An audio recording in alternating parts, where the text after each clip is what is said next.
Si des gens écrivent, c'est parce que le monde est un acte de langage. La langue humaine est un outil de signifiance, de délivrance. Écrire, c'est dire. Dire, c'est soumettre la vie aux possibilités de l'intelligence. C'est faire du réel un lieu connu et fragile. La lecture est cette expérience qui nous permet de plier l'univers pour le mettre dans notre poche. Mesdames et messieurs, c'est à partir du mot qu'on fait de la réalité un fait d'esprit. C'est à partir du verbe que la vie devient une denrée émotionnelle. Sur ces entrefaites, la télévision Caraïbe a le plaisir de vous présenter Délivrez-vous, une émission du livre, une émission pour le livre, une émission par le livre. Allez, il y aura assez de bonheur pour tout le monde. Délivrez-vous, délivrez-vous. Mesdames et messieurs, Délivrez-vous, une émission du livre, une émission pour le livre, une émission par le livre, une émission Kathleen Marks aujourd'hui, une émission L'heure hybride, une émission Saison sauvage, une émission surtout Je suis vivant, son tout dernier roman qui vient d'être publié chez Mercure de France. Bonsoir Kathleen, bienvenue à Délivrez-vous. Bonsoir, bonsoir D'Angelo, ça fait plaisir d'être à ton émission. Kathleen, comment devient-on Kathleen Marks? Je voudrais te poser déjà cette question. Qu'est-ce qui se passe dans une vie pour que tu deviennes Kathleen Marks? Ça c'est une question difficile, D'Angelo. D'entrée de jeu comme ça, tu me lances cette question brûlante, mais je vais essayer objectivement d'y répondre. Et devenir Kathleen Marks, ça veut dire c'est avoir la persévérance et la foi. Ouais. Et la foi, je dis parce que ici, en général, nous avons, ou bien nous sommes trop modestes, ou bien nous sommes trop pédants. Et c'est trouver le juste milieu, avoir confiance dans son talent, que les autres confirment, n'est-ce pas? Parce qu'il faut toujours avoir la simplicité, l'humilité de se faire juger, de se faire critiquer. Une fois qu'on a cette conviction-là, bon oui, il y a là un talent, et puis maintenant, il y a le temps. Et c'est ce temps-là, souvent, qu'on refuse d'accepter, parce que le temps doit faire son travail. C'est-à-dire le temps de lecture, le temps de l'écriture, le temps de rêver aussi, parce que pour écrire, il faut partir en voyage de temps en temps dans sa tête. Et puis, voilà, le temps d'attendre le temps. Ouais. Et c'est ce qui arrive souvent aux jeunes qui commencent à écrire. C'est ce qui m'était arrivé au début. Je me suis dit, mais il faut qu'après 2 ans, 3 ans, 5 ans d'écriture, je sois déjà célèbre. Il faut que mon nom soit connu, que je sois publié en Haïti, à l'étranger, etc. Et je m'étais même dit, mais et si je meurs? Qu'est-ce qui va se passer? Il faut que j'ai déjà fait beaucoup de choses. Eh bien non. Et un ami sage m'a dit, si tu meurs avant d'être célèbre, ça veut dire que tu n'étais pas né, ce n'était pas ton destin. Pour être célèbre.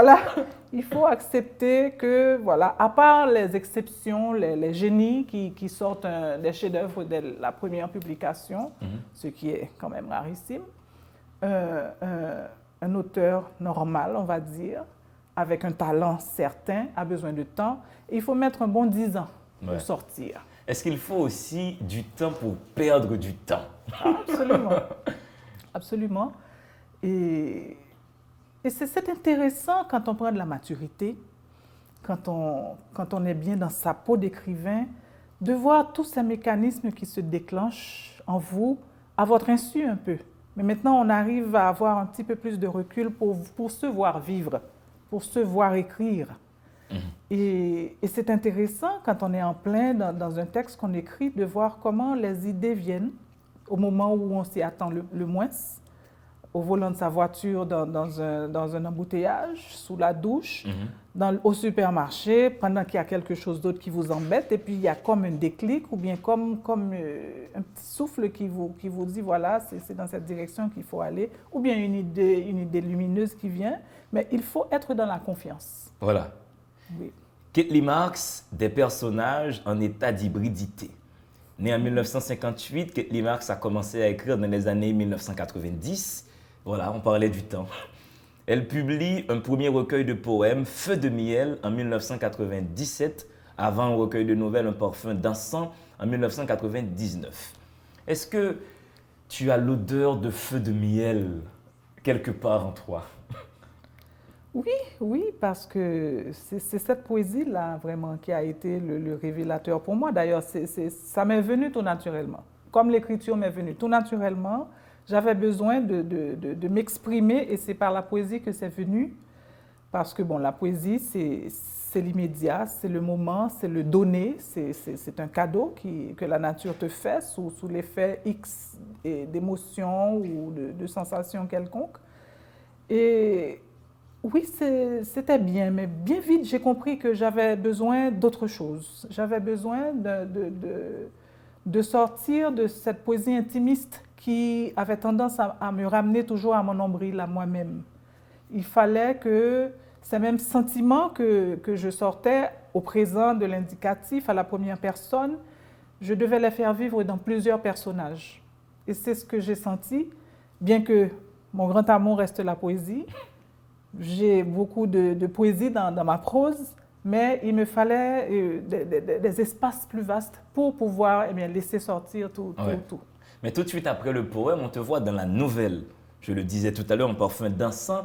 Est-ce que c'est parce qu'à l'époque, tu avais peur de l'élan romanesque? Oui. Tu t'estimais pas prête? Oui. Tu t'entraînais? Oui. Tu prenais de la graine, comme on dit. Je prenais de la graine, c'est ce que j'ai cru du moins. Parce que je voulais sortir de la poésie, mais pas encore rentrer dans le roman parce que c'est un gros projet, c'est une grande entreprise, on a toujours un peu peur de s'aventurer dans ce domaine-là. Hélas, la nouvelle n'est pas un genre facile. C'est un genre qui a ses règles beaucoup plus strictes peut-être que le roman. Et bon, ça a été quand même une belle expérience parce que j'ai beaucoup lu de nouvelles avant de commencer à en écrire moi-même. Donc, j'ai découvert ce genre-là avec plaisir. Ça, c'est bien de le dire. Hein, et oui. Tu as beaucoup lu de nouvelles avant d'en écrire. Ah oui. Ça, c'est un conseil pour tous ceux-là et Absolument. toutes celles-là qui souhaitent écrire. Absolument.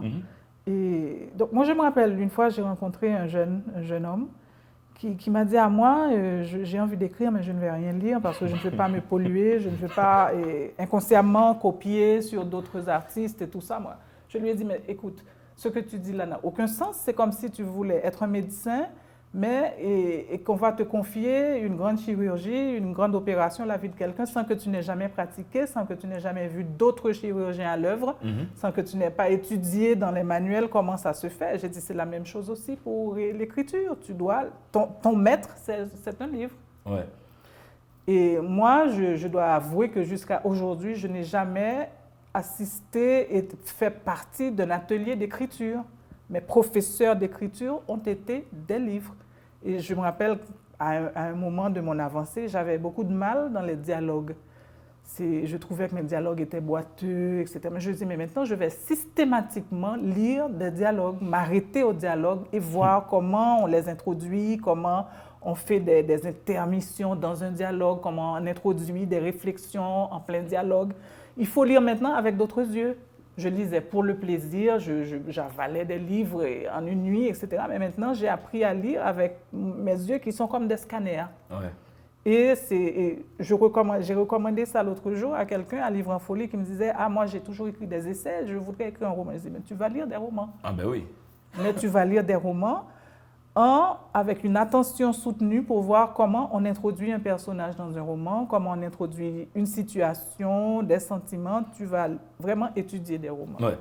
On va aussi, très jeune, remarquer Kathleen Marx dans ce fameux prix Jacques-Stéphane Alexis de la nouvelle. Oui. Qu'est-ce qui t'a poussé à prendre part à ce concours? Et quand tu as été retenu parmi les lauréats, les lauréates, quel a été ton sentiment? Bon, je dois dire que ça a été vraiment un tournant pour moi. Pour deux raisons. D'abord, c'est le premier prix littéraire que j'ai reçu. Et c'était la première nouvelle que j'avais écrite. Ouais. Et Soleil contraire. Et quand j'ai vu l'annonce du prix et que j'ai vu qu'il y avait quand même tout un aréopage de grands écrivains dans le jury, je me suis dit, c'est du sérieux, pourquoi ne pas essayer? Mais j'ai dit donc c'est mon premier roman et c'est mon premier prix littéraire et c'est le premier prix littéraire en Haïti. Donc tout ça a une importance extraordinaire pour moi. Donc évidemment, j'étais surprise, heureuse, ravie. d'obtenir ce prix. Et c'était un tournant, parce qu'un prix littéraire, finalement, en dehors de la notoriété, du succès du moment, mais ça vous confirme que des gens ont eu confiance en vous, ont vu une possibilité d'aller plus loin, ont vu un talent en train de germer, en train d'éclore. Donc, c'est ça, cette confirmation-là pour moi. Plus qu'une question de succès que je suis arrivée, au contraire, ça m'a juste donné la confiance pour continuer. Et tout de suite après, ça c'est bien des années après, on te voit dans l'écriture de feuilletons. Tu es dans Cool Club. Cool Club, c'est quoi pour toi? Est-ce que tu as voulu t'adresser à un public précisément? Comment intervient le phénomène Cool Club dans ton écriture? Moi, j'aime explorer. Je n'aime pas rester dans un seul genre, dans un seul univers. Je ne voudrais pas que tous mes livres se ressemblent. Donc, c'est pourquoi je suis passée de la poésie à la nouvelle, au roman et au feuilleton aussi. Quand on m'a fait cette proposition, je ne savais absolument rien de l'écriture du feuilleton. On m'a dit, il y a un projet là sur Ticket Magazine, est-ce que tu es partante? J'ai dit, oui, je suis partante. Et on m'a laissé absolument le champ libre de choisir les thèmes que je voulais développer, etc. Donc, je me suis dit, moi, je veux parler aux jeunes et je veux être dans leur immédiat, dans leur quotidien. Je veux être dans la rue et voilà, je veux toucher ces gens-là. Il faut que le feuilleton, parce que le feuilleton, qu'est-ce qu'il a de particulier? Il faut qu'à chaque épisode, tu entretiennes l'envie du lecteur de savoir ce qui va se passer dans le prochain numéro. Mais une envie vraiment chaude, tu vois. Et des fois, je suis dans la rue, je rencontre quelqu'un, je dis, mais on pas qu'attendre, dis-moi ça va passer dans le prochain feuilleton. Alors là, je me suis dit, oui, ça marche. Tu vois, c'est un feuilleton. C'est un feuilleton. Donc, c'était ça, Cool Club. Et Bridge and Blues aussi. Bridge and Blues, c'est mettre les jeunes en face d'eux-mêmes pour qu'ils se voient vivre, pour qu'ils voient leurs travers, les difficultés auxquelles ils font face, pour qu'ils voient aussi des pistes de vie, pour qu'ils s'amusent aussi.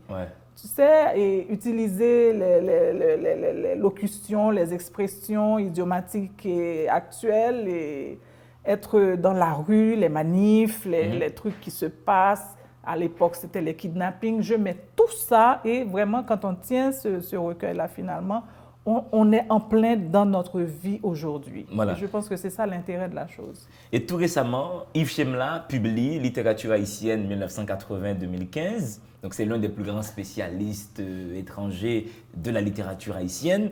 Et tout un chapitre est consacré à Ketli Marx. Et en titre, il met Ketli Marx, des personnages en état d'hybridité.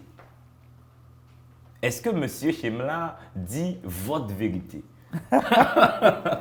Dites-nous, madame.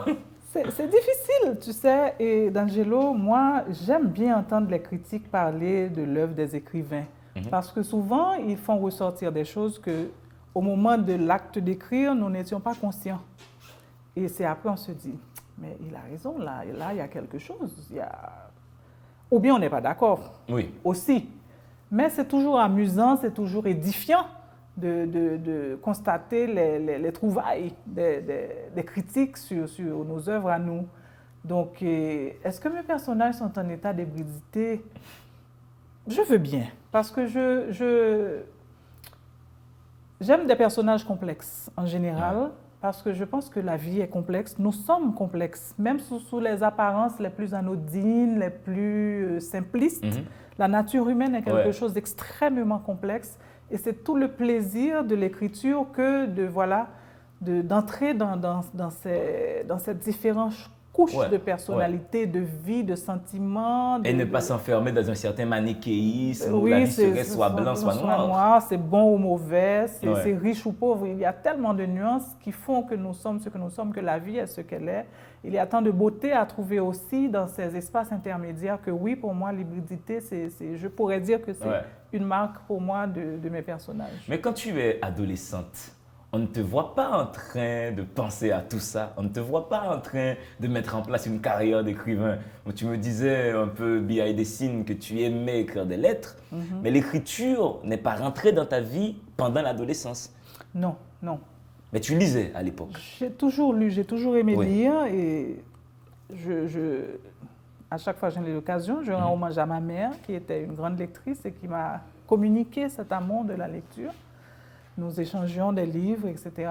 Elle me passait ses livres sans aucune censure et nous en discutions des fois. Mais ce que je peux dire, à l'école, j'étais une bonne élève en lettres. Dès le primaire, mes rédactions étaient toujours lues en classe parce que j'étais parmi les Écoutez, meilleurs. bravo, mademoiselle. Voilà.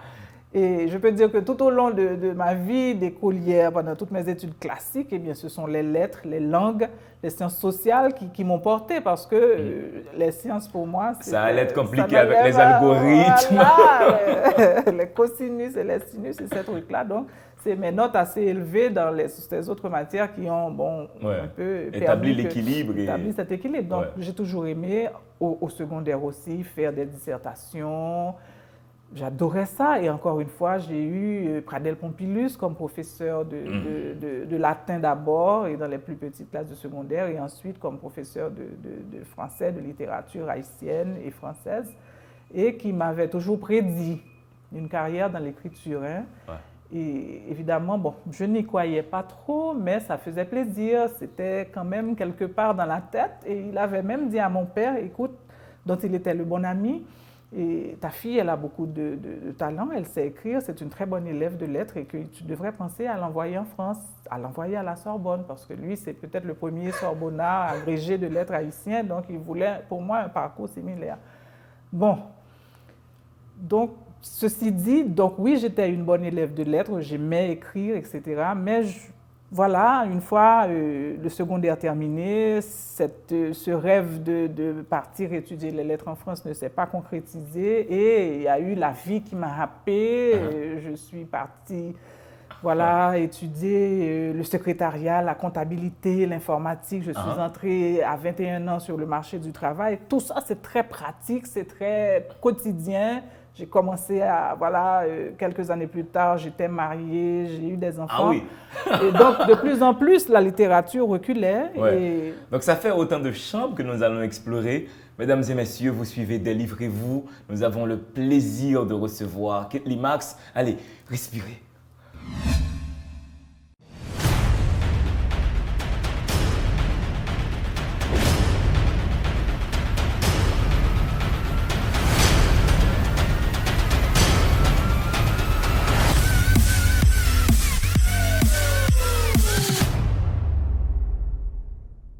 De retour sur ce plateau des livres et vous, avec Ketly Marx, une femme écrivaine, une très belle femme écrivaine. Il faut appeler les choses par leur nom, Ketly, comme aurait dit le vieux Aragon. Hein? Ça, je te laisse le dire. J'ose le dire. Hein? Ouais. Je sais que tu as beaucoup de lecteurs qui sont fascinés et par ton écriture et par ta personnalité, ta carrure. Est-ce que ça veut dire quelque chose pour toi? Bon, tu sais, et très souvent, on découvre les livres de l'auteur avant de découvrir la personne physique. Et souvent, on a des déceptions aussi. Quand on rencontre... des fois, il vaut mieux ne pas connaître les personnes, parce que finalement, les écrivains ou les artistes en général, ils ont des mythes. Il y a toute une série de légendes autour d'eux, etc. Et quand finalement, on les rencontre, des fois, bien, on découvre des personnes tout à fait ordinaires. Et des fois même inintéressantes, et on peut être déçu, tu vois. Donc, bon, quand le ramage se rapporte au plumage, on va dire, ça ne nuit pas, Si nous voyons maintenant tes personnages qui sont en état d'hybridité, moi je pense beaucoup à leur hybride. Je pense que Yves Chemla, il s'en est tenu, il est resté aussi sur ce roman-là. Moi, je n'arrête pas de te le dire, quand je monte sur Canapé Vert, moi je vois Rico l'ermite. J'arrête pas de voir ce personnage qui est devenu un nom presque commun dans mon univers amical, entre mes amis. Dès qu'il y a un gars qui veut se laisser entretenir par une femme, on l'appelle tout de suite Rico l'ermite. Donc le moment pour nous de voir un peu leur hybride Ketly Marx. À quel moment de ta vie tu écris leur hybride? Leur hybride est mon deuxième roman que j'ai écrit dans un laps de temps assez court, puisque c'est un roman qui me demandait de l'écrire. Le personnage de Rico l'ermite, il m'a été inspiré par quelqu'un de mon entourage. Et Et j'y ai mis aussi beaucoup toute la nostalgie de mon enfance, de ces paysages, de ces scènes, parce qu'on va voir que dans pas mal de mes romans, je parle de Carrefour, je parle de Martissan, parce que ma famille, du côté maternel, est originaire de Carrefour et Rivière-Froide, donc c'est un endroit que j'ai connu gosse et qui m'a laissé beaucoup d'impressions, beaucoup d'images, beaucoup d'odeurs, beaucoup de saveurs. Donc j'aime bien y retourner, même si c'est un univers tout à fait différent aujourd'hui, en 2016. Oui, ouais. Donc Rico Lhermitte, c'est un personnage qu'on... Il y a beaucoup de Rico Lhermitte, je pense. Ah oui, il y en a dans beaucoup en la Haïti. société aujourd'hui, même si voilà, leur accoutrement change, les lieux qu'ils fréquentent changent, et Ouais. la façon de procéder change. Mais je pense que oui, la situation du pays est telle que voilà, eh bien, les hommes aussi vivent beaucoup de leur charme. Ouais. On met toujours le focus sur les jeunes femmes aujourd'hui, les jeunes filles qui sont obligées de vivre des sortes de prostitution sans le nom pour Ouais. survivre. La vie étant tellement dure, mais ça se fait aussi chez les garçons. Ouais. Des hommes se prostituent Les aussi. hommes se prostituent peut-être dans une plus grande discrétion. C'est un sujet dont on n'aime pas parler, c'est un sujet un petit peu tabou. Mais oui, ça existe et ça existe depuis que le monde est monde. Ouais, ouais. Parce que moi, je me rappelle que l'un des livres qui m'a aidé à écrire leur hybride, c'est Bel Ami de Maupassant. Ouais. Moi, je le dis, quand j'ai lu Bel Ami, eh bien, j'ai été émerveillée par ce personnage aussi, dans son contexte, dans son lieu, avec ses repères à lui. Mais j'avais déjà cette idée de leur hybride, donc j'ai vraiment, je me suis imprégnée de ce roman aussi pour écrire, parce que tu sais comme moi, D'Angelo, que nous nous nourrissons de ce que nous lisons. Oui, Nous ouais. nous nourrissons de toutes ces œuvres, ces chefs-d'œuvre et que nous apprenons à aimer, à décortiquer, à vraiment digérer. Et écrire, c'est ça, c'est devenir un filtre par lequel passe tout ce que nous avons absorbé. Mais c'est notre filtre à nous, notre sensibilité, notre expérience. Et voilà, donc c'est une chaîne qui continue. Ouais. Et malheureusement, des fois, on absorbe l'horreur. Ouais. Duvalier, Saison sauvage, tu as un personnage qui dit « Mon sexe est de faïence ». Parce qu'il fallait que ce personnage se venge. Saison sauvage, est-ce que c'est parce que dans ta chair, dans ta concrétude comme individu, tu as vécu la dictature duvalieriste? Pas du tout, pas du tout. Je suis née avec la dictature, Ouais. c'est-à-dire que... Tu es né avant hier, tu es né en 58. 58, la dictature a commencé en 57, Ah ben donc voilà. nous avons grandi ensemble. Donc, C'est pas mal, Kathleen. Nous avons grandi Nous avons ensemble, la grandi dictature ensemble. et moi. Ce qui veut dire exactement que dans mon enfance, la dictature, eh bien, c'était le décor, c'était le quotidien, mais sans que l'on comprenne vraiment ce qui se passait. Les enfants avaient cette intuition, instinctivement, on savait bon, qu'il ne faut pas parler. Il y avait une censure dans les familles, et il y avait des incidents qu'on entendait chuchoter par le personnel de maison ou bien par les parents dans les réunions en famille. Mais c'était le temps de se taire et les enfants avaient développé cet instinct de conservation sans savoir comment, sans savoir pourquoi. Donc, quand Jean-Claude Duvalier est parti, je me rappelle, moi, j'étais déjà une femme de 27-28 ans. J'avais mon premier enfant et je me suis rendu compte que finalement, je ne savais rien de cette dictature. Je ne savais pas ce qui s'était vraiment passé, quels sont les mécanismes d'une dictature, pourquoi ça s'est passé comme ça, etc. C'est à ce moment-là que je me suis intéressée à lire, parce qu'il y a eu beaucoup de témoignages qui sont sortis après, beaucoup de textes, beaucoup de romans aussi. Et vraiment, c'était la parole libérée sur cette dictature, des gens qui étaient encore enfermés à Fort-Dimanche, qui sont sortis, qui ont témoigné, etc. Et jusqu'à aujourd'hui, il y a des gens qui étudient cette période-là. Donc moi, je me suis informée, j'ai parlé à des témoins vivants du temps, je me suis documentée sur Internet, je me suis documentée dans les bouquins. Et j'ai écrit ce livre par devoir de mémoire, pour que, voilà, sous la forme romanesque, dans la dimension romanesque, on puisse entrer dans l'intimité d'une dictature. Parce que lire un essai et lire un roman sur la dictature, c'est deux sensations tout à fait différentes, c'est deux façons d'appréhender ce fait historique qui sont vraiment tout à fait à l'opposé l'un de l'autre, parce que dans le roman, si l'affaire est bien menée, eh bien, on vit physiquement cette oppression-là, on la ressent, et c'est ce que j'ai fait dans le cas de cette femme eh bien, qui a subi cet amour non voulu de son bourreau, si on veut, du bourreau de son époux, qui devient son amant, qui prend possession de sa vie, de sa maison, de ses enfants et tout ça. Et donc, c'est vivre vraiment au plus profond de l'intimité de cette dictature-là. Et c'est ce que moi, j'ai voulu faire, tout en, évidemment, gardant le contexte, en faisant des rappels historiques, des faits, etc., qui parsèment le texte. Mais pour moi, vraiment, l'éclairage, c'est sur une petite cellule familiale qui est comme un microcosme qui raconte cette dictature-là. Et c'est une femme qui a développé une belle intelligence de sa relation avec son bourreau. Elle est dans la relation, mais elle n'y est pas. C'est tout calculé dans sa tête. C'est tout calculé, mais des fois aussi, on se surprend soi-même à aimer des choses qu'on rejette, à aimer des choses qui vous exècrent. Et c'est un peu ce qui lui est arrivé. Le diable est beau. Le diable est beau.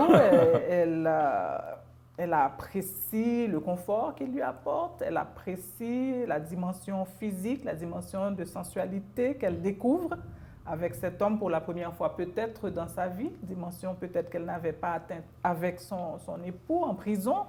Donc, ce sont vraiment Moi, j'ai rencontré un professeur qui m'a dit « Mais qu'est-ce que tu as fait dans ce roman ?» Un livre en folie, tout dernièrement. Tu as comme quoi... fait du tort à l'image de la femme, et avec cette femme, cette Nirva-là, au centre de ton roman, etc. Je me dis, mais écoute, si j'avais fait de Nirva juste une victime d'une situation, eh bien, nous ne serions pas là à en parler. Moi, j'aime la controverse. Ouais. J'aime justement créer des personnages qui dérangent et qui font que, voilà, on a envie d'aller au fond, de comprendre pourquoi elle a agi. Oui, c'est une salope. Non, c'est pas une salope. Oui, je devrais être à sa place pour comprendre. Ouais. Sinon, pour moi, ça ne vaut pas la peine. Lire des histoires, écrire des histoires prévisibles avec des happy endings, comme on dit. Moi, je n'aime pas lire ces livres-là, donc je ne les écris pas non plus. Et c'est ça qui fait toute la richesse de ton travail d'écrivaine, Ketli. On a l'impression qu'il y a des valeurs transversales. À côté du bien et du mal, il y a d'autres schèmes de valeurs que nous ignorons, mais qui sont en nous et qui pétrissent notre regard et notre façon de nous inscrire dans le monde. Voilà. Et non seulement ça, il y a aussi des situations qui nous dépassent dans notre vie, à un moment ou un autre dans notre vie. Et nous ne savons pas à l'avance, a priori, quelle sera notre réaction, quels seront nos réflexes. Et des fois, nous sommes étonnés de voir notre vénalité aussi. Parce qu'il faut être dans une position d'être tenté, d'être, n'est-ce pas, le diable est beau, comme tu as dit. Donc, ce n'est pas toujours évident de dire, bon, voilà, elle aurait dû faire ceci, elle n'aurait pas dû faire cela. Ah, non, c'est dégoûtant. C'est facile à dire. En tous les cas, moi, j'aime bien entendre ce genre de discussion. J'aime bien, au moins, susciter le débat. Mais tu pousses le bouton très fort. Tu as un personnage dans un autre roman qui aime bien le soir faire la prostituée. Nous sommes dans Fado. Ah oui. Ah oui. Oui, Fado encore, voilà un autre personnage qui, celle-là, elle-même, elle m'échappe moi-même des fois, parce que j'ai présenté cette femme dont la vie s'est écroulée du jour au lendemain quand son mari l'a laissée, alors qu'elle se croyait en contrôle de tout, sa vie rangée, son travail, et son époux fidèle à la maison régulièrement, aux heures qu'il faut, etc. Le seul petit peut-être problème, c'est qu'elle n'avait pas d'enfant. Et quand voilà, ce type lui annonce qu'il la quitte pour une femme plus jeune qui attend un enfant d'elle, eh bien, tout s'écroule pour elle. C'est comme le 12 janvier 2010, son univers, voilà, il tombe. Et puis, avec ça, sa raison s'en va aussi. Elle arrive à trouver un équilibre en se dédoublant, en se créant un autre personnage, réel ou imaginaire, moi je ne sais pas. Mais c'est un personnage qui vit, qui a une vie autonome et qui pose des actes, qui est une putain dans un bordel du bas de la ville et avec qui elle est en relation. Donc, oui, Fado, c'est un livre difficile. Est-ce que pour écrire Fado, tu es descendu sur la Grande Vue? Est-ce que tu as fait un peu comme à la Balzac? Tu as pris des notes, tu as mené l'enquête, tu as interviewé des prostituées. Comment tu as procédé? Quel a été ton modus operandi? Bon, il y a ce pouvoir comment on va dire, ce don d'ubiquité que possède l'écrivain. Parce que moi, et nous parlions avant l'émission de Port-au-Prince, de l'ancien Port-au-Prince, et que j'ai fréquenté très jeune, parce que ma mère avait ce qu'on appelait à l'époque un petit shop de touristes où elle vendait des souvenirs pour les touristes, à l'époque où il y avait des bateaux de croisière qui, 3 fois par semaine, accostaient en bas, au bord de mer, et qui envahissaient le bas de la ville. Donc, j'ai encore dans le nez le parfum de ces hordes de touristes tout roses, sentant la crème solaire et tout ça, tu vois. Et voilà, donc ma mère, elle était couturière, elle avait son atelier de couture, donc elle faisait les chemises Pépé Bayard à la chaîne. Donc elle devait aller à la Croix des Beaux-Salles, s'approvisionner en tissu Carabella, en fil, en boutons, etc. Moi, je connais le bas de la ville. Je connais, des fois on est à la Croix des Beaux-Salles et il y avait ces porcs noirs, cochons noirs immenses. Quand ils venaient, eh bien, on annonçait leur arrivée bien longtemps à l'avance parce qu'il fallait faire place pour que ces bêtes imposantes, c'est presque comme les taureaux sacrés en Inde. Quand ils passent, tout le monde doit les laisser passer. Bien, ces porcs créoles aussi, c'était la même chose. Ils devaient peser, je ne sais pas, 1 tonne. Et il fallait faire la route. Faire la route. Donc, je connais bien et j'étais à l'école chez les sœurs de l'externat La Providence, à la rue du Peuple. Je connais la place de la cathédrale où, à chaque enterrement officiel, c'était la frousse. Pour moi, c'était l'horreur parce qu'on tirait des coups de canon pour saluer ces gens-là. Donc, j'ai des souvenirs tellement vivants, du bas de la ville, que pour écrire Fado, vraiment, je n'ai pas eu beaucoup de mal. Oui, je suis descendue faire un petit tour, question de me rafraîchir, mais tout ça était déjà là, ce n'était pas du nouveau pour moi. Donc certains soirs, Kate Limas n'était pas bien au chaud chez elle, elle était quelque part vers la rue Saint-Honoré, sous la Grande Rue. Oui. On voit comment ça se passe. Oui. Et le 12 janvier 2010, la terre qui tremble, et on va appeler ça le dérangé de la famille. Il est placé dans une institution, tu appelles ça comme ça. Nous sommes dans ton dernier roman, Je suis vivant. Il s'appelle Alexandre. Alexandre doit revenir à la maison familiale et c'est le choc total. Il va remodeler toute la vie de cette famille et ramener l'histoire. Je suis vivant, Ketli. Oui, Je suis vivant, c'est mon dernier roman que j'ai écrit avec beaucoup de... Comment dire, en y mettant beaucoup de moi-même, parce que c'est un roman inspiré par des faits réels. Et donc, quand on écrit sur du vécu, même si on prend beaucoup de distance par rapport à ce vécu, mais il faut le faire avec beaucoup de sensibilité, rester dans l'émotion, rester dans le respect, parce que le sujet de la maladie mentale, c'est un sujet délicat. Dans toutes les sociétés, dans toutes les familles, dans les foyers, c'est quelque chose de difficile à aborder. Donc, Alexandre revient chez lui, eh bien, c'est le branle-bas de combat. Tout le monde doit se mettre ensemble pour savoir comment l'accueillir, comment l'accommoder matériellement, et aussi comment vivre cette présence qui est quand même assez lourde, puisque depuis 40 ans qu'il est parti, il y en a qui ne le connaissaient même pas. Comment on vit au jour le jour avec un malade mental, comment on le soigne, comment on l'aime.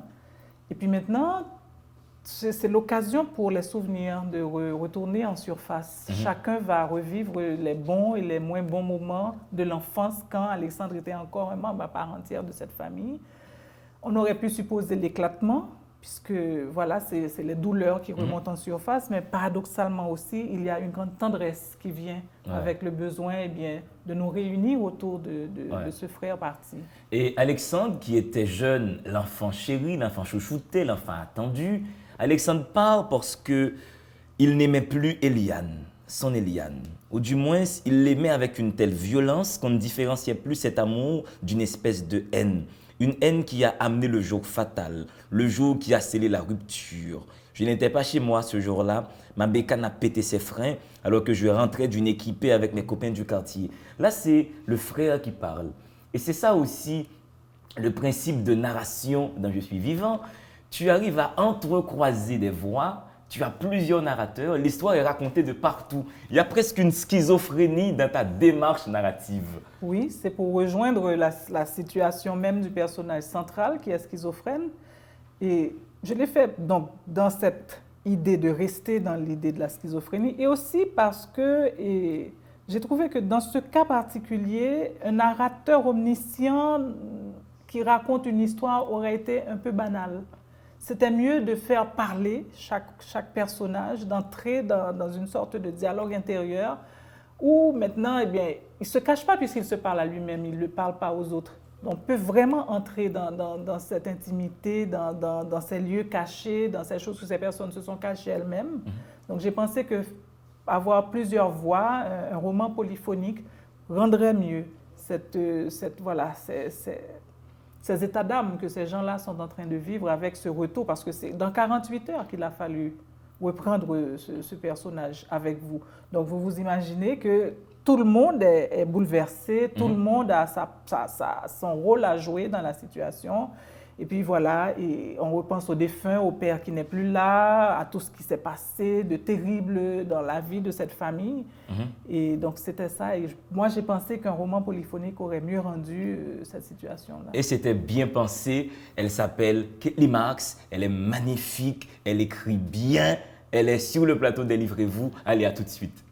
Si des gens écrivent, c'est parce que le monde est un acte de langage. La langue humaine est un outil de signifiance, de délivrance. Écrire, c'est dire. Dire, c'est soumettre la vie aux possibilités de l'intelligence. C'est faire du réel un lieu connu et fragile. La lecture est cette expérience qui nous permet de plier l'univers pour le mettre dans notre poche. Mesdames et messieurs, c'est à partir du mot qu'on fait de la réalité un fait d'esprit. C'est à partir du verbe que la vie devient une denrée émotionnelle. Sur ces entrefaites, la télévision Caraïbe a le plaisir de vous présenter Délivrez-vous, une émission du livre, une émission pour le livre, une émission par le livre. Allez, il y aura assez de bonheur pour tout le monde. Délivrez-vous, délivrez-vous. Je n'arrête pas de pisser, comme si tout mon corps était un ballon plein de pisse qu'on a percé d'un trou. Je cours aux toilettes, mais parfois je n'ai pas le temps de défaire ma braguette et je me mouille. Ecclésias fronce un peu les sourcils quand il voit mon pantalon avec des plaques humides. Mais ça me fait du bien quand je pisse. Après, je me sens mieux. Je respire un grand coup, mes doigts se relâchent, mon cou se détend. Je connais cet endroit. Hier, j'ai fait quelques pas dans la direction du portail et j'ai vu des yeux qui me suivaient. Ils m'épient tous, tant qu'ils sont. Ils font semblant de travailler, mais ils m'observent. Je suis un animal étrange. C'est Alexandre qui parle. C'est le fou qui parle, mais il parle bien, Kathleen. Et il a une intelligence de sa folie. Il sait que les gens ont un œil sur lui. Il a conscience de lui fou. Oui, et c'est pas, comment dirais-je, c'est pas une invention de ma part. Il arrive que des gens, des alliés mentaux, vous disent que ou qu'on aime fou.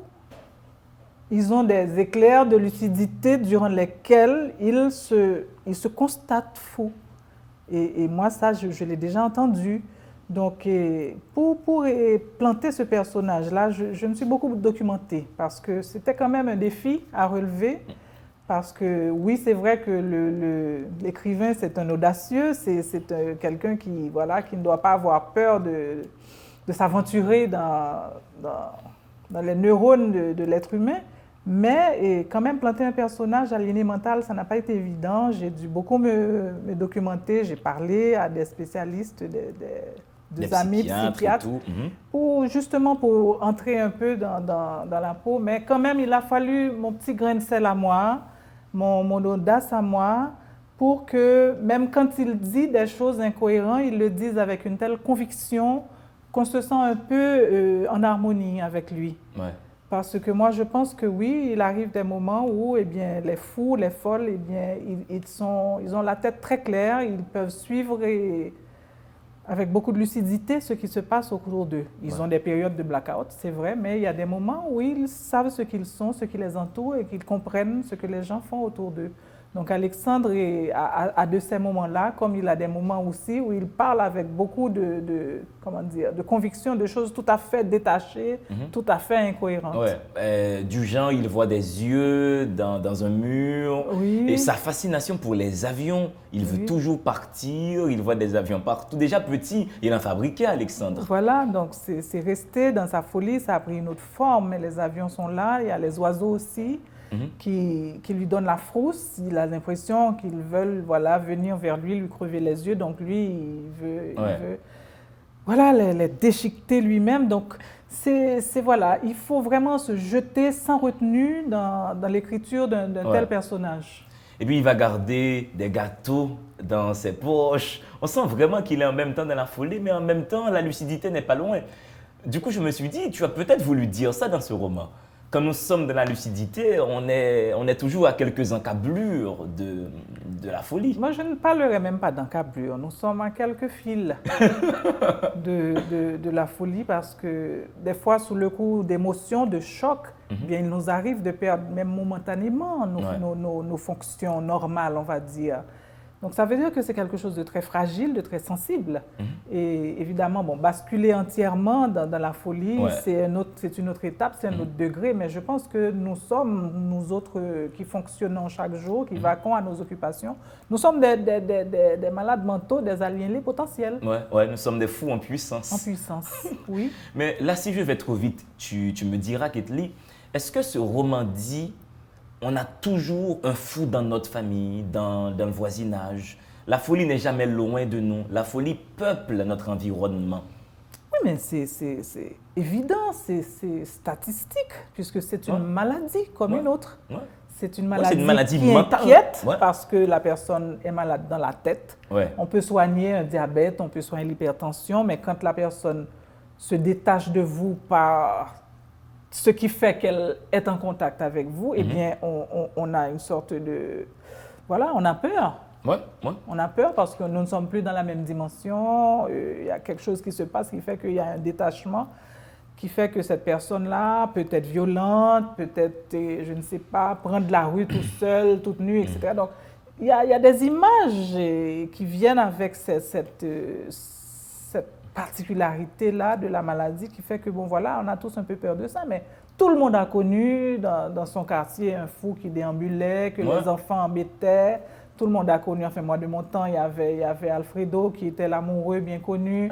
Je pense que ceux de ma génération s'en souviennent encore. Et il y avait Bef Chen Volekoden, comme on l'appelait dans mon quartier à la rue Karlsruhe. Donc, sans parler de nos familles, mais des fois, on connaissait aussi des voisins qui cachait un malade mental. On veut taire la folie. Le père d'Alexandre a voulu faire ça à un moment. Il a pensé pouvoir. Il n'a pas voulu accepter la folie de son fils chéri qu'il a tant attendu. Oui. Donc, on essaie voilà, dans les familles, il y a une petite jeune fille qu'on ne voit jamais, des fois qu'on aperçoit au fond de la cour, ou bien dont on peut entendre les cris et les hurlements quand elle est en crise. Mais ce sont des choses qu'on cache, qu'on ne veut pas laisser sortir parce que, voilà, eh bien... Et si on sait que vous avez un frère aliéné mental, eh bien, cette famille ne voudra pas peut-être une alliance avec vous. Ce sont des choses, je pense, qu'on doit dépasser et accepter la maladie mentale comme un fait de notre humanité. Voilà. C'est ça. Donc Alexandre revient après 40 ans d'enfermement, il est vieux, il est fou, la famille aussi prend de l'âge. Est-ce que tu veux nous lire un extrait de ce roman ? Parce que nous, on ne dira pas ce qui s'est passé après. On ne dira pas quand Alexandre s'est installé dans la famille, au final, qu'est-ce qui s'est passé? Est-ce qu'il a récupéré la raison ou bien est-ce qu'il est resté malade mental? On ne dira rien de tout ça. Je voudrais bien que tu nous lises un petit passage ou que tu affectionnes particulièrement. Je sais que c'est comme un peu ton bébé, tu aimes toutes les parties de ce bébé, mais... Oui, c'est vrai. Bien, je vais lire un passage où Nora parle d'Alexandre. Nora, c'est une fille qui s'est introduite dans la famille et qui va devenir l'amie de Marilène, la grande sœur. Mais l'amie, mais vraiment l'amie. L'amie, dans toute l'acception du terme. Voilà, avec eux. Marilène est une femme, disons les choses. Je l'ai vue. Je l'ai vue et tous les poils sur mon corps se sont hérissés. Alexandre était assis sur son fauteuil en rotin à l'ombre d'un amandier. Il y a autour de son corps beaucoup d'ombre, mais aussi une part de lumière. Il habite une dimension qui n'appartient qu'à lui seul, un royaume étrange et fascinant dont il est le souverain taciturne et inquiétant. Il ne m'a entendu arriver que lorsque j'étais presque à sa hauteur. Il m'a regardé, 3 secondes, 4, pas plus. Il a baissé les yeux et est retourné dans son monde qui m'a happé le temps d'un regard. Et c'est ce qui m'a fait peur. J'ai senti que tout ce que je croyais sûr jusque-là, tout ce qui était certitude, devenait illusion. Je comprends pourquoi Narcisse parle autant du frère de sa patronne. Quelque chose de lui attrape l'autre au passage et ne le quitte pas pour un bon moment. Quelque chose qui met à l'aise et qui peut effrayer. Quelque chose aussi de doux, d'attachant et de tellement vulnérable. Donc Nora qui a une petite affection pour Alexandre. C'est pas de la pitié chez elle, on sent une affection, on sent du respect pour Alexandre. Oui. On sent qu'elle comprend le drame psychique d'Alexandre. Eh bien, Nora, c'est une fille du peuple, c'est une fille de la rue, qui vit d'expédients, qui vit de sa beauté, de ses rondeurs, de son corps. Et très souvent, tu trouves des gens du peuple qui ont une compréhension de la nature humaine, qui ont une compréhension de la vie qui, des fois, peut être déconcertante. Ouais. Parce qu'ils n'ont pas de préjugés, ils n'ont pas lu dans des trop gros livres, ils n'ont pas de complexe. Et quand elle est entrée dans sa cour à voir vivre ces gens, eh bien, elle a analysé chaque personne l'une après l'autre, elle a compris ce qu'elle pouvait tirer de cette famille dans cette situation après le séisme, et elle a senti des affinités avec Alexandre lui-même.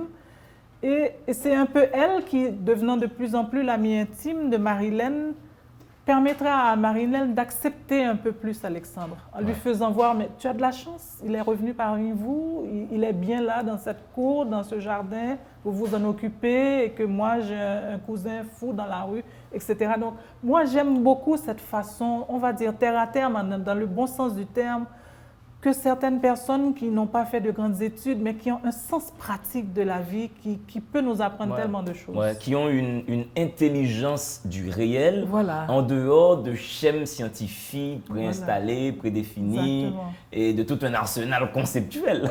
Voilà. Quelle image dans ta vie de lectrice maintenant, est-ce qu'il y a des livres qui t'ont profondément marqué? Oh oui, il y en a plein, il y en a plein. Mais c'est une question qui me laisse toujours un peu de cours quand on me la pose, parce que j'ai tellement lu de livres dans ma vie, j'en ai tellement aimé, et d'autres que j'en ai moins aimé. Mais oui, si on veut parler de livres haïtiens, moi, le livre haïtien qui m'a le plus marqué, c'est Gouverneur de la Rosée. C'est peut-être un cliché, c'est peut-être tout ce qu'on dit, tout ce que tout le monde dit, mais moi, dans mon cas, c'est vrai. C'est un livre que j'ai lu, je devais avoir 12 ou 13 ans. Et pourquoi ce livre m'a marqué, c'est que dans ma petite vie de citadine, de fille de Port-au-Prince, j'avais toujours un préjugé contre la province, contre l'en dehors. Ouais. Donc, les gens dehors, c'était des habitants, c'était des mal dégrossis, c'était des trucs comme ça. Un ramassis d'analphabètes. Voilà, des préjugés basés sur on ne sait quoi.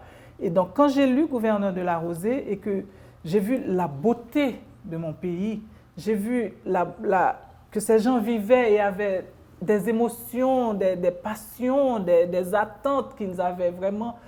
Une langue littéraire aussi. Une langue littéraire, des sentiments nobles. Eh bien, c'est comme quoi, avec Roumain, je me suis réappropriée de ce pays, de ces images, de ces lieux qui, pour moi, voilà, entraient dans une autre dimension. Je pense que c'est ce qui m'a permis de voir mon pays avec d'autres yeux et de comprendre aussi qu'un être humain est un être humain comme tous les autres et que peu importe sa connaissance, comme nous parlions tout à l'heure de Nora, qui a une connaissance intuitive, intime de la vie, eh bien, on peut apprendre de n'importe qui. Ouais. L'homme le plus humble, le plus pauvre de la rue peut t'apprendre quelque chose que tu ne connaissais pas.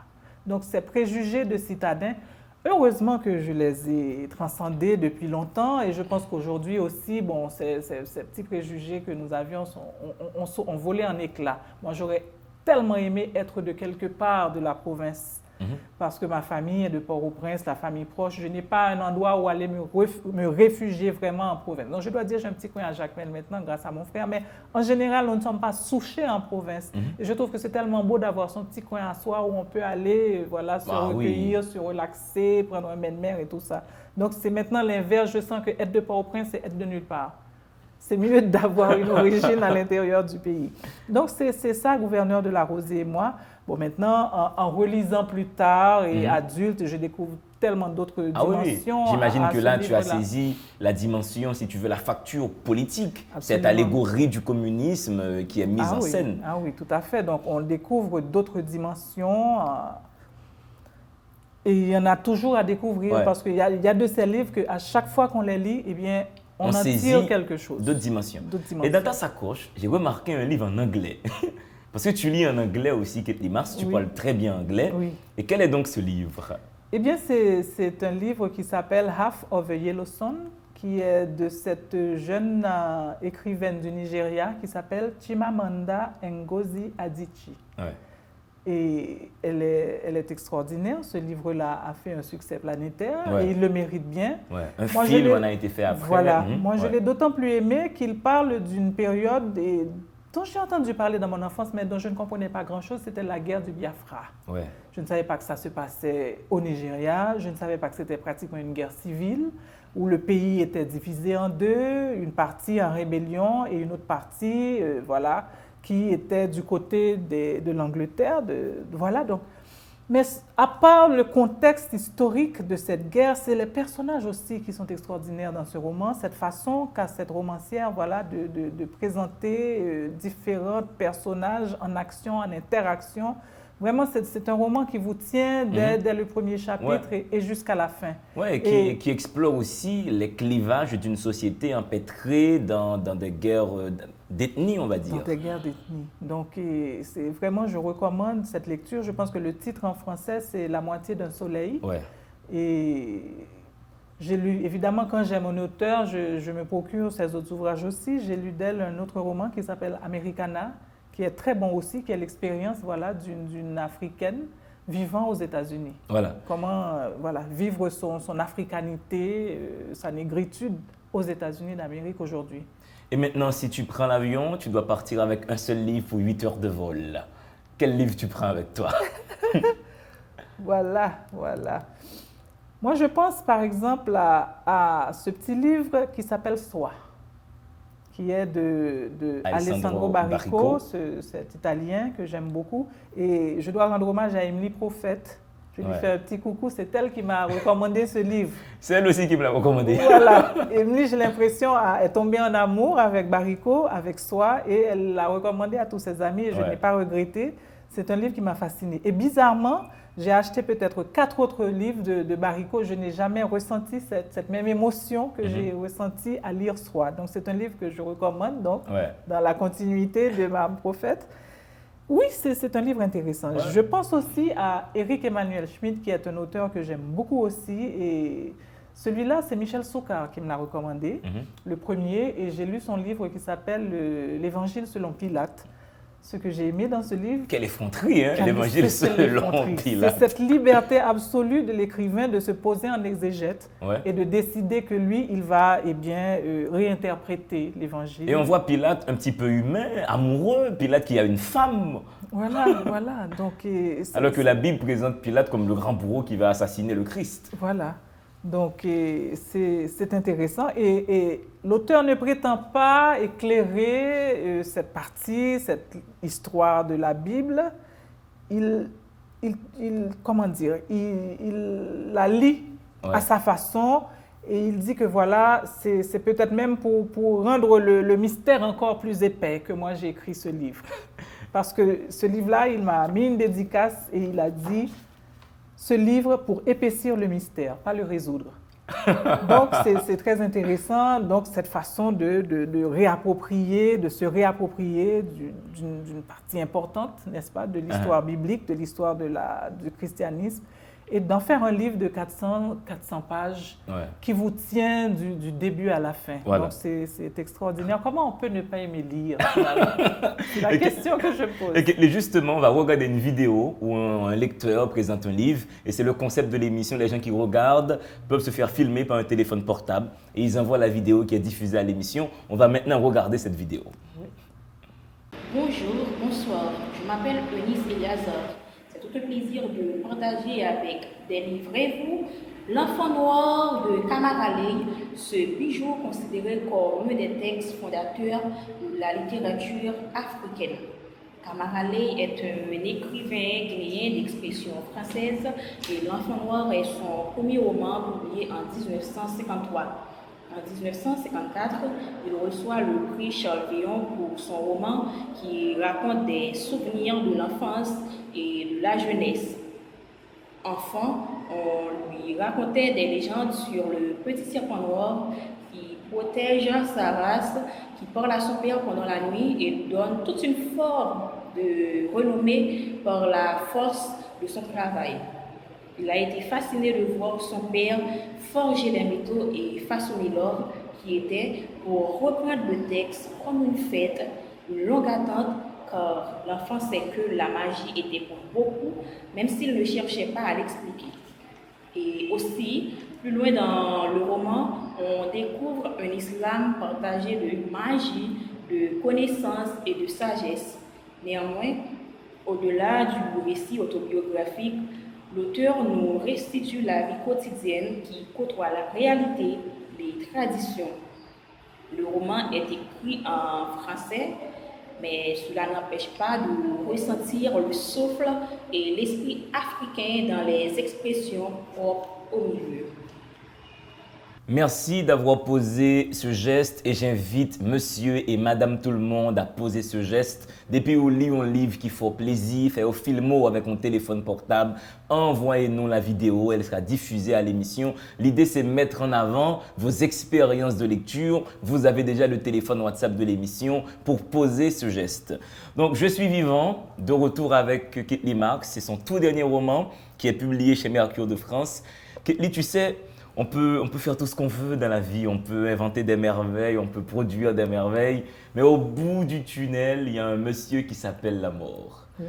Et si tu arrives devant ce monsieur, et ce monsieur te dit une phrase qui dit l'expérience Ketly sur Terre, quelle serait cette phrase? Alors, ce serait la phrase, la mienne ou la sienne? Non, ta phrase à toi. Ah oui, oui.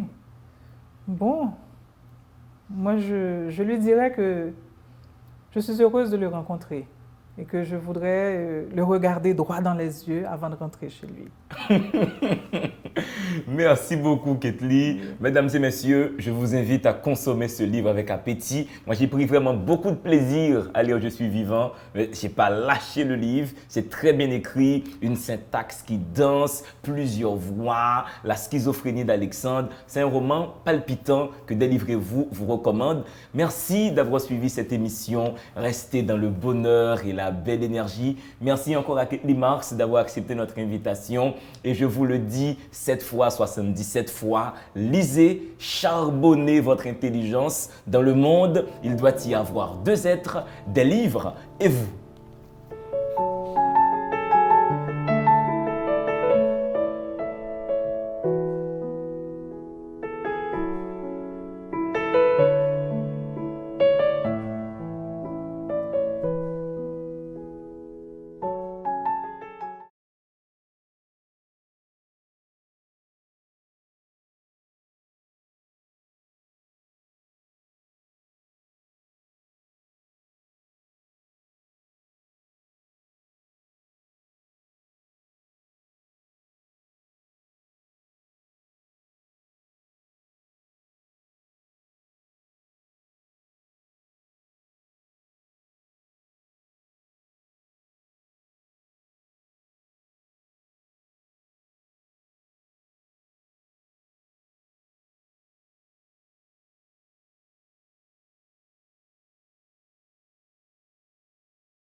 François, c'est là que vient de joindre moi, oui. Bon, c'est pour ti moun, où était tout l'autre macaque là? Le petit moun était noir, regardez le chéri, ça sont blanc. Et les manouches ne pas comprendre nous. Mais les petits moun yo tourne attendez pour moun yo pêcher manger banana par ici là. Non, ti blanc ça pas prête là, pour le côté de jeune. Qui ça? Pour le bac?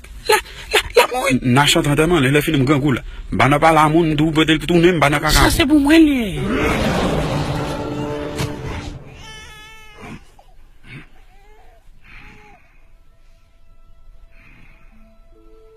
Les Bogol? Oui, c'est lui-même qui était là. Aussi, Manouchka? Oui, c'est lui-même de Bogol. Ok, lui m'a traité. C'est vrai? Si je connais ces blancs, ça bien pour son grand monde. Mais donc, je prends balle pour un ken macaque là.